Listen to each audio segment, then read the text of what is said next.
Y hablábamos al inicio del programa, en la editorial, de esta convocatoria que se está haciendo para el primero F, ¿sí? Por el tema de la Corte Suprema, pidiendo la renuncia de la Corte Suprema. Digo, y bien decía yo al inicio, teníamos varios temas para poder conversar en el día de la fecha y optamos por este tema, no solamente por la cuestión de la convocatoria del primero F y este pedido de la renuncia a la Suprema Corte de Justicia, sino que realmente conversar un poquito con el doctor Leonardo Palacio, un amigo ya de la casa, que cada vez que lo convocamos él se acerca, porque queremos también entender un poquito, que el oyente pueda entender, digo, esta cuestión de la Corte Suprema como poder, digo, no solamente como una cuestión de judicial, sino como una cuestión de poder político, ¿no? Buen día, Leo, gracias primero por acompañarnos, por brindarte para la nota, y bueno, ¿cómo es esta situación? Bueno, ante todo, buenos días, gracias por la invitación. Y bueno, siempre es interesante charlar de estos temas que a veces tienen algunas cuestiones técnicas que se nos escapan, ¿no?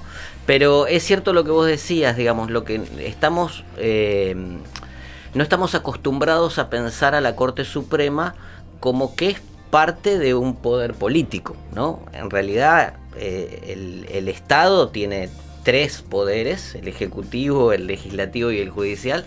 Y cada uno de esos poderes tiene un rol político dentro del Estado. Lo que pasa es que los otros dos, el legislativo y el ejecutivo, es más identificable, porque son personas que nosotros elegimos, ¿sí? Entonces ese rol político es claramente identificable.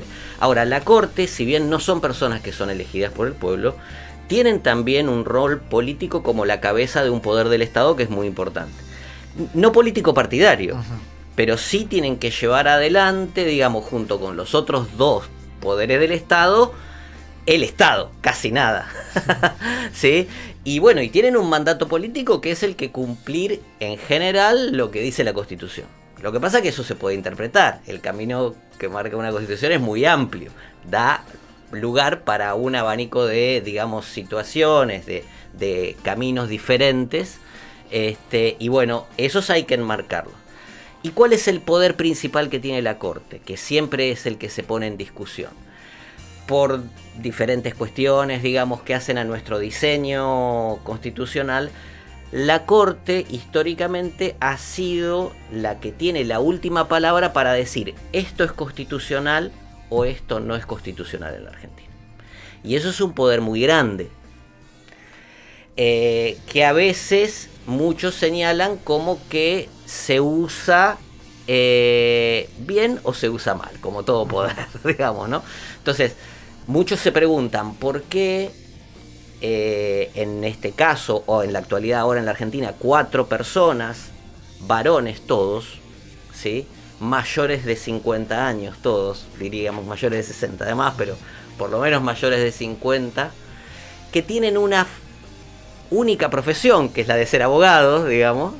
¿Por qué ellos 4 son los que pueden decir lo que es constitucional o lo que no es constitucional en la Argentina, cuando, por ejemplo, una ley pasa por el Congreso donde hay 257 diputados que la debaten, 72 senadores que la debaten, personas elegidas por el pueblo y que representan, digamos, bueno, en este caso con paridad de género, por ejemplo, uh-huh, en la Cámara de Diputados y en la Cámara de Senadores dentro de muy poquito vamos a llegar también a esos números, entonces que hay mayor diversidad, ¿no? Entonces, ¿por qué si este conjunto de diputados y este conjunto de senadores elegidos por el pueblo dictan una norma, digamos, sancionan una norma, ¿por qué 4 señores podrían decir que es inconstitucional? Esto está en la base desde hace, digamos, más de casi 2 siglos, digamos, que se viene discutiendo esta cuestión de que en una sociedad que tiene una constitución y que es democrática, ¿quién puede decir lo que es constitucional o no? Bueno, en nuestro sistema hoy, como lo tenemos, este es el poder que reúnen estas personas. Entonces, por eso muchas veces se discute, se choca, se crean conflictos entre poderes. Digo, en algún momento, hoy tenemos 4 miembros, ¿sí? En la Corte. En su momento, Néstor Kirchner lo amplió a 9. ¿Sí? No, Menem lo amplió a 9. Ajá. Y lo que hizo Néstor Kirchner fue ir reduciendo esos 9 miembros hasta llegar a 5. En un momento fueron 7. Lo que, digamos, hoy tendrían que ser 5. 5, según el número que quedó oportunamente. Exacto. A partir de Néstor Kirchner. Exacto. Digo, renunció Nolasco, Hayton Nolasco, quedaron 4. Que era la única mujer que había. No, digo, esto es importante también. Digo, hoy por hoy, como están dadas las situaciones, digo, sin entrar en el debate si el 1F sirve o no sirve, digo, porque según desde con la vara que se mida, para algunos va a servir y para otros no. Digo, ¿tiene el Poder Ejecutivo la posibilidad de que este número sea ampliado? Bueno, a ver, vamos por partes. Uh-huh. El Poder Ejecutivo podría, digamos, enviar un proyecto de ley al Congreso donde se modifique la composición de la Corte. Se podría llevar a 9 miembros, se podría llevar a 15 miembros. Hay diferentes propuestas, ¿no? La de 15, por ejemplo, es una propuesta de Zaffaroni. Son discusiones que inclusive los técnicos, los que han estudiado mucho, digamos, derecho constitucional y son profesores, etcétera, no solo no se ponen de acuerdo, sino que además no hay ningún parámetro objetivo que pueda decir qué sistema es mejor o qué es peor. Esa es la verdad, digamos. Entonces, podría ser, pero el problema hoy es más coyuntural. ¿Dónde radica la cuestión, no? Porque reuniendo algunas mayorías que hoy sabemos que son ajustadas por el oficialismo, pongámosle que se podría hacer algún retoque. El problema, una ley que amplíe el número. Por ejemplo, una ley que amplíe el número. Pero ¿cuál es el problema hoy? Que el Ejecutivo no tiene los números suficientes en el Senado para nombrar sin consenso, o sin acuerdo, mejor dicho, más que consenso, sin acuerdo, uno solo, un miembro más de la Corte Suprema. ¿Por qué? Porque de acuerdo a la Constitución, para nombrar un miembro de la Corte Suprema se necesitan las 2/3 partes de los votos del acuerdo de senadores, digamos, que 2/3 partes de los senadores estén de acuerdo. Claro. Es un número muy alto, hoy el oficialismo no lo tiene, entonces para eso tendría que consensuar o acordar, mejor dicho, con, en este caso, bueno, la oposición, para poder nombrar una persona. Que es un sistema que no está mal porque se supone que siempre va a exigir un acuerdo de fuerzas políticas, ¿sí? Y eso te garantiza nombrar a alguien, digamos, que no sea, que no pueda ser en principio manejado desde el Poder Ejecutivo, que no tenga compromisos. Esto después, bueno, esto es en lo ideal, ¿no? Después pasan y han pasado muchas cosas. Sí, seguimos, ¿no? Se escucha, sí. Pero bueno, el problema es que hoy sin un acuerdo político no se puede nombrar un miembro de la Corte Suprema. Bien. Pongámosle que estos 4 renuncien, pongámosle que los que hay hoy renuncian. El 1F se le crea un problema, en realidad se le crea un grave problema al Poder Ejecutivo porque tendrían que acordar para nombrar enteramente una nueva corte con la oposición. Y bueno, qué sé yo.